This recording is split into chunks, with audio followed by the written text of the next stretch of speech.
I am Zachary, and at the time I write this, it has been 3 weeks since the fateful night when I played the Nes Godzilla game. Going back to that night, to immediately after I turned off the NES, once I was able to start walking around again, the first thing I did was unplug the NES, take out the cartridge, and put them in separate sock drawers. I looked over at the computer. All the screenshots you've seen in the story were saved. I backed up the images on a flash drive before I turned the computer off, just in case. After that, I hit the bed and instantly passed out. It was not a restful sleep, but one of complete exhaustion. It felt like no time had passed before I awoke again. And what a day that was! The first thought I recall coming to mind was, what the heck happened last night? I thought about it for a short while, until it occurred to me to contact the person I got the game from to begin with, Billy. So I called him up and told him to just come over to my apartment, which he did. And I showed him the screenshots, and gave him a very basic summary of what had happened. At first he thought I was pulling a joke on him, but he soon realized that was not the case. Once it hit him that this was real, he was speechless. So then the obvious question was asked to Billy, where did you get it from? I got the simple answer of another friend of mine that I trade games with. He assured me that this was a trustworthy person, and he never had any issues with games he got from him before. So then Billy called him. But when we told this guy the story, he was as shocked and surprised as anyone, except he abruptly hung up on us. This clearly was going nowhere.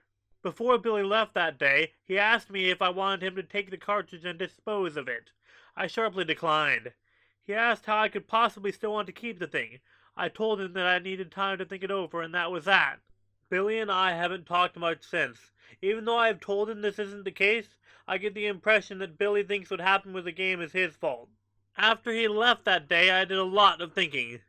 It was very hard for me to do anything else, really. I couldn't stop thinking about the game. There were so many questions left unanswered.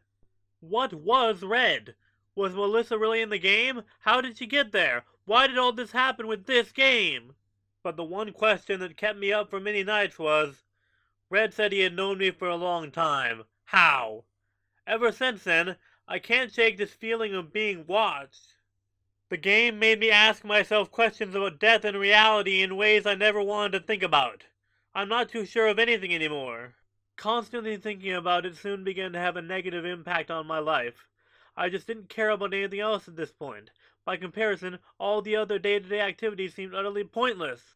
I eventually decided that I had to choose between one of two things: try to play the game again or destroy it.